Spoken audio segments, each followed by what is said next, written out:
ako. Nung napasok ako, ewan ko kung nasabi ko na ito, nung pumasok ako sa holo at kailangan naming pumunta sa malayong silangan sa unang pagkakataon, ang nanay ko ay parang, saan ka pupunta? Sino sila? Ano ang ginagawa mo? Alam mo, anong kumpanya?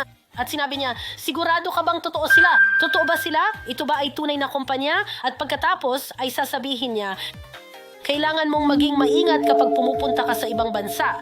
May mga tao na mag-aalok sa'yo ng peking trabaho na may magandang sweldo at ikukulong ka nila doon, kukunin nila ang iyong pasaporte, ilalagay ka sa hotel, hindi ka makakauwi at kikidnapin ka nila. Kikidnapin ka nila at kukunin nila ang iyong pasaporte. At ako ay parang pakiusap. Alam ko ang ginagawa ko is pakiusap. At inuulit-ulit niya yon sa akin ng ilang buwan. Kahit pagkatapos, sinabi niya, sigurado ka ba? Ano ang alam mo tungkol sa kumpanyang ito? At pagkatapos, sigurado ka bang hindi ka kikidnapin at hindi ka ikukulong sa isang hotel room at hindi ka makakauwi? Sabi ko, tama na. Leave me alone.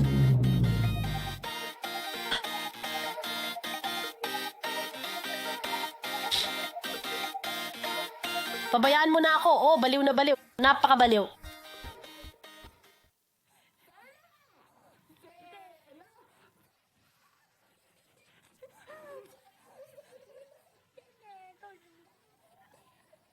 Ogami-san nagsasalita ng Japanese. Ogami-san nagsasalita ng Japanese.